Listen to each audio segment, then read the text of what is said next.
Bonjour à tous, c'est Mariam de la société Diaspora Service. Comme je disais dans le premier épisode, je suis arrivée en 2016, j'ai créé la société Diaspora Service en 2020. Cette société permet aux personnes de la diaspora d'investir tout en étant cadrées, sécurisées et qui leur permettent d'investir tranquillement. Donc, je vais revenir sur l'épisode 1 où je disais qu'il fallait investir avec sécurité, cadrage. Il y a un malentendu qui a pu émerger dans la tête de certains, se dire que sécuriser, la réflexion, prudence, ça ne veut pas dire arrêtez-vous, bien au contraire. C'est-à-dire qu'il faut se poser et structurer.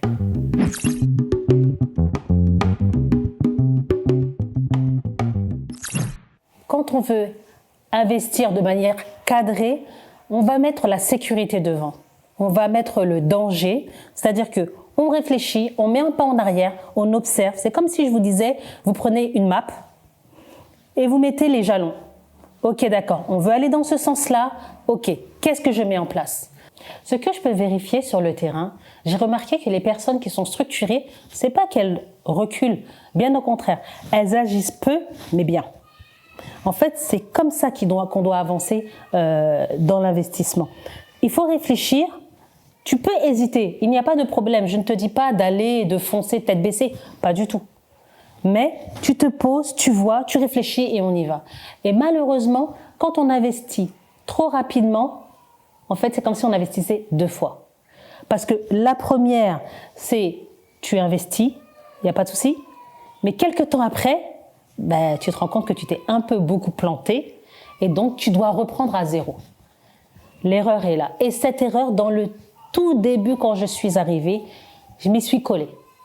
Je vais vous faire une petite aparté et je vais vous dire ce que moi-même j'ai vécu. Je venais de lancer Diaspora Service. Bien au début, ce n'était pas du tout le format qu'il y a actuellement. Et je m'étais dit, je vais m'affilier à une grande structure. Donc cette grande structure, reconnue, elle avait son numéro de SIRET, il n'y a pas de souci. Et en fait, cette personne-là vendait des terrains. Donc j'ai regardé, j'ai sécurisé à mon échelle. Je n'avais pas tous les jalons que j'ai actuellement. Et en lui faisant confiance, c'est-à-dire j'ai été aveuglément parce que c'était une grande structure, mais au final, elle avait les jalons, elle, pour se sécuriser, mais moi, je n'étais pas sécurisée, je n'avais pas posé assez de questions. Et le problème, c'est que le temps est passé et c'est maintenant que je commence à voir certaines choses, à finaliser certaines choses et c'est seulement maintenant que je commence à sortir un peu de ce problème-là. Donc, avec ces déboires qu'on a eus, on n'a plus jalonné, on n'a plus être plus aguerri dans les différentes questions qu'il faut poser, dans les différents dangers à éviter. Très souvent, on nous appelle, on me dit, bon, j'ai de l'argent, je veux investir. Qu'est-ce que je dois acheter? Qu'est-ce que je dois faire? Est-ce que j'investis? Est-ce que j'achète un terrain? Est-ce que j'achète un appartement? Mais en fait, souvent, avant d'accompagner les personnes, on leur dit, ce n'est pas la bonne question. Ce n'est pas cette question-là qui doit être en premier. La question-là, c'est en dernier. C'est-à-dire, c'est comme si je vous disais, vous signez avant et ensuite vous réfléchissez. Pas du tout. Il faut d'abord réfléchir, mettre les choses dans leur contexte et ensuite, quand on finalise, on signe. Certains me diraient, oui, mais ton process, il est hyper long, quoi. Moi, j'ai pas le temps. Mais je peux vous assurer que vaut mieux faire un pas en arrière, sécuriser, observer, se rapprocher de professionnels ou de personnes qui sont déjà bien aguerries dans le domaine, que vous y alliez et que je vous dise, bon, les 50 000 € que tu as mis, écoute, on a du mal à les récupérer ou il y a quelque chose qui a coincé, il y a, au final, les documents ne correspondaient pas vraiment, il y a un petit alinéa qui ne fonctionne pas. Et là, tu vas dire, ah ouais, les 2-3 jours que j'aurais mis à réfléchir, à regarder ou à envoyer mon dossier à une structure, ça m'aurait fait gagner ça. J'aurais peut-être dépensé pour avoir cette sécurité, mais au final, je suis tranquillement, j'attends, j'ai la paix du cœur. Ça prend du temps, je suis d'accord. Psychologiquement, tu te dis, Ouais, ça met du temps. Mais c'est comme si tu partais en voyage, tu pars en voyage, mais tu ne sais pas où tu vas. Tu n'as pas de boussole. Tu ne sais pas, tu mets combien de temps pour arriver là ou là. C'est comme si je te dis, tu vas à Paris-Marseille, mais tu ne sais pas par quel chemin passer. Tu vas d'abord dans le nord, tu reviens dans le sud. C'est un non-sens. En fait, prendre du recul, c'est comme si tu prenais ta boussole et qu'on te guidait, qu'on te dit, tu prends une boussole, mais il y a quelqu'un qui te dirige en te disant, non, va là-bas, c'est mieux. Après, bien sûr, chaque personne est responsable. S'il dit non, moi je ne veux pas de ta boussole, why not? Mais en fait, comme je disais depuis le début, c'est vraiment des conseils. C'est vraiment les problèmes que nous voyons quotidiennement, de dossiers qui arrivent. Quand on analyse, on se dit « Ah, c'est parce qu'il n'a pas jalonné le process ». Une personne qui investit ne doit pas se dire « Tout va rouler comme je le pense ». Il y a souvent des petits imprévus, surtout quand on va seul. Quand on va seul, il y a toujours des imprévus. Il ne faut même pas chercher. Maintenant, quand vous avez votre boussole ou la personne qui vous accompagne ou la société, peu importe comme vous voulez, en fait, elle vous explique le process. Je parle toujours de process actuellement parce que c'est un process. Il faut arrêter de penser qu'on arrive au pays et qu'on fait à l'ancienne, on se tape dans la main et on dit « ouais, on va y arriver ». Non, pas du tout. Il faut mettre un process en route.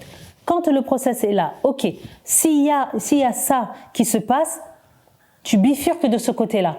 À partir du moment où tu suis un process et le process a ce petit laps où on te dit, il peut y arriver ça. C'est-à-dire que toi, tu es tranquille. Tu dis, bon, quoi qu'il en soit, il y a toujours un petit côté où on va me reprendre, on va me dire, bon là, on avait prévu ça, c'est comme ça, il n'y a pas de problème. On suit le chemin. L'investissement au pays, de toute façon je pense que c'est partout au final, hein, l'investissement n'est pas linéaire. Il faut aussi vous arrêter de vous dire que oui, mais en Afrique c'est comme ci, c'est comme ça. Oui, ce n'est pas pareil. Chaque continent est différent, chaque pays est différent. Mais il y a des bonnes choses ici aussi. Il faut arrêter de penser qu'il n'y a qu'en Europe qu'on peut faire des choses où tout est ok, réglo. Non, pas du tout. Ici aussi, il y a des choses à faire. Il suffit de suivre le bon chemin, d'être bien accompagné, d'être bien entouré et d'y aller concrètement avec votre boussole, votre accompagnement. Donc, que ce soit investir ou acheter, ce n'est pas, comme je disais tout à l'heure, juste la signature. C'est passer à l'action. À partir du moment où tu as posé, tu as cadré, où tu n'as fait qu'une réflexion sur toi-même en fait, sur qu'est-ce que tu attends vraiment de cet investissement. Quelle est la finalité de cet investissement? Où ça m'emmène? Est-ce que je veux vraiment agrandir, rapetissir? Déjà ça, c'est un passage à l'action déjà.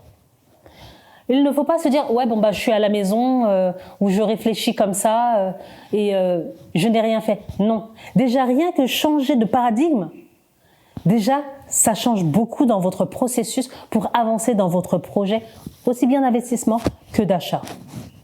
J'arrête pas de dire se faire accompagner ou que ce soit par une personne ou qui s'y connaît, j'insiste, pas le frère, la sœur qui s'y connaît pas, non.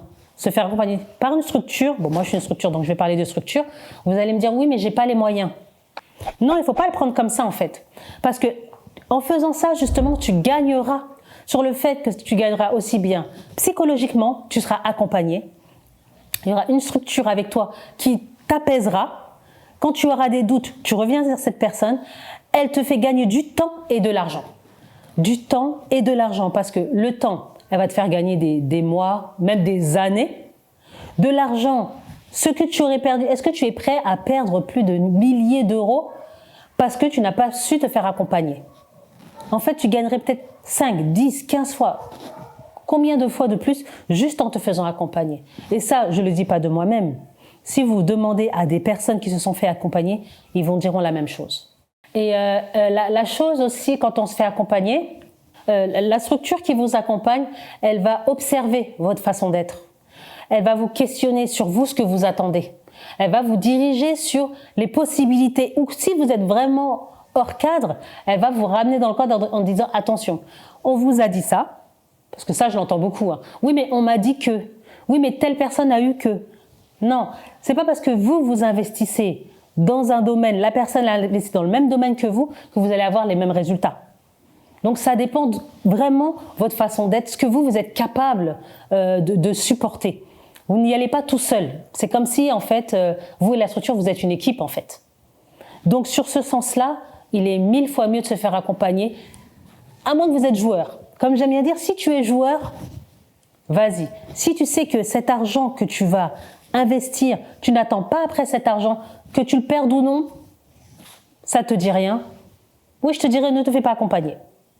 Mais quelqu'un qui a la conscience de se dire, bon, j'ai quand même trimé pour avoir cet argent et je vais essayer d'investir pour justement agrandir soit mon cheptel, soit mon immobilier, soit quoi qu'est-ce, peu importe. Donc vraiment, se faire accompagner, de mon sens, est presque une obligation. Se faire accompagner, mais une chose importante, c'est accepter de se faire accompagner. Je vous donne un exemple. Une personne investit.